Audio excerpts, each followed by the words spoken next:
కేంద్ర ప్రభుత్వ నిర్ణయం ఆ తర్వాత పరిస్థితులపై మరిన్ని వివరాలు మా ప్రతినిధి బాలకృష్ణ విజయవాడ నుంచి అందిస్తారు. బాలకృష్ణ, విజయవాడలో కేంద్ర ప్రభుత్వ నిర్ణయంపై జనం ఏమంటున్నారు?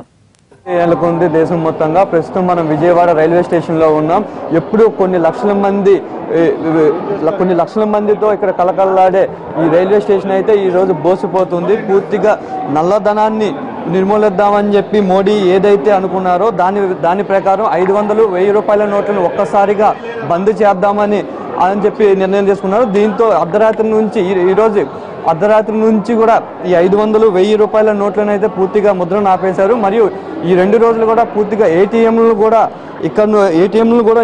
పూర్తిగా ఆపివేయడంతో చాలా తీవ్ర ఇబ్బందులు పడుతున్నారు. సార్ చెప్పండి, ఎక్కడి నుంచి వచ్చారు, ఎలాంటి ఇబ్బందులు పడుతున్నారు? విజయవాడ నుంచి వచ్చాము. మేము పినాకిని వెళ్తున్నాం. 500 రూపాయలు తీసుకోవట్లేదు, 1000 రూపాయలు తీసుకోవట్లేదు. ఇప్పుడు అడవిలో ఉన్నాము. అడవిలో ఎవరిస్తారు? ఎవరన్నా చుట్టాలు ఉన్నా రావడానికి కూడా చాలా ఇబ్బంది. దీనివల్ల చాలా ఇప్పటికప్పుడు అంటే ఎక్కడి నుంచి వస్తాయో కూడా గవర్నమెంట్ ఆలోచించాలి.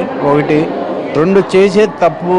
1 ఏటీఎంలు లేవు, 2 బ్యాంకులు లేవు, 2 రోజులు సెలవు. ఎక్కడి నుంచి వస్తాయి డబ్బులు అనేది కూడా మనం ఆలోచించాల్సిన అవసరం ఉంది కదండి. వాళ్ళు చెప్పేస్తే మనకి ఎవరిస్తారు? ఆలోచనలు ఒకసారి. చాలా తీవ్రమైన ఇబ్బందులు ఎదుర్కొంటున్నారు. తమ్ముడు, ఎక్కడికి వెళ్తున్నారు మీరు? ఏంటి? కాకినాడ వెళ్ళాలన్న. కాకినాడ వెళ్ళడానికి కూడా పరిస్థితి బాగాలేదు. 500 రూపాయలు చేంజ్ దొరకట్లేదు అన్న. ఇక్కడ 3 కౌంటర్లు 4 కౌంటర్లు తిరిగినా సరే బయట ఏటీఎంలో కూడా ఎక్కడ అసలు ఎక్కడ పని చేయట్లేదు. ఇక్కడ రైల్వే స్టేషన్ చెల్లిద్దంటారు. రేపు హాస్పిటల్ పొజిషన్ ఎలా ఉంటుంది అన్న? ఇక్కడ ఇలా లేకపోతే ఇక్కడ ఇలా ఉంటే మీరు చెప్పండి. సరే, ఊర్లోకి వెళ్ళేవాళ్ళు కానీ ఊర్ల నుంచి వచ్చేవాళ్ళు కానీ సడన్గా ఈ విధంగా రద్దు చేస్తే చాలా ఇబ్బంది పడుతున్నారు. దానికి కొంత టైం ఇవ్వాలి. టైంలో కూడా వరకు వెంటనే అర్ధరాత్రి నుంచి రద్దు అంటే మాత్రం అది సరైన పద్ధతి కాదు.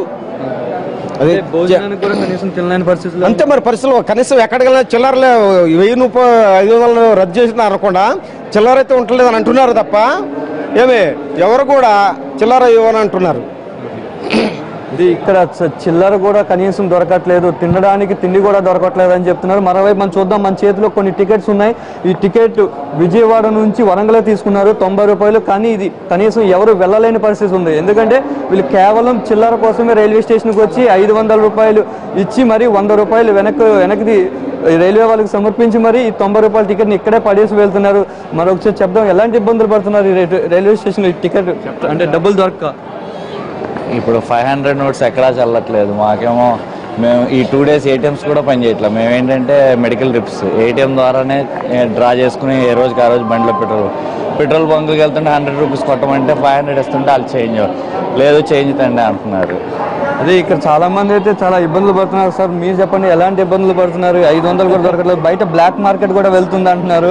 రైల్వే స్టేషన్ బయట 500కి 500 ఇస్తే 400 ఇస్తున్నారు, 100 కమిషన్ తీసుకుంటున్నారు అని చెప్పి కొంతమంది చెప్తా ఉన్నారు. ఎలాంటి? కరెక్టేనండి, అది వాస్తవమే. పొద్దున్నే ఒక 500 ఉంటే మార్చాము. ఇప్పుడు జనాలు చాలా ఇబ్బంది పడుతున్నారు.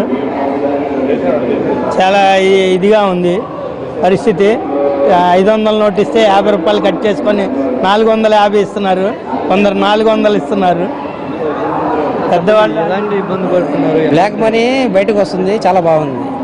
అదే కొంతమంది అయితే బ్లాక్ మనీ బయటకు వస్తుందని సంతోషం వ్యక్తం చేస్తున్నప్పటికీ బయట ఇప్పటికిప్పుడు ఎక్కడికి వెళ్ళాలన్నా సరే ఏటీఎంలో డబ్బులు లేవు. మరోవైపు రైల్వే స్టేషన్లో బయట రాష్ట్రాల నుంచి వచ్చిన వాళ్ళు అంటే నిన్న కొంతమంది 2-3 రోజులు ఉన్నారు. నార్త్ ఈస్ట్ స్టేట్ల నుంచి వచ్చేవాళ్ళు ఇక్కడ విజయవాడ వస్తుంటారు. ఇక్కడ నుంచి సౌత్ మిగిలిన స్టేట్లకు వెళ్లాల్సి ఉంటుంది. ఇలాంటి వాళ్ళకు కూడా ఇక్కడ మేము 500 రూపాయలనే తీసుకువచ్చాం, కనీసం అవి ఇస్తే తీసుకోలేని పరిస్థితి ఉంది అని చెప్తా ఉన్నారు. Right, thank you.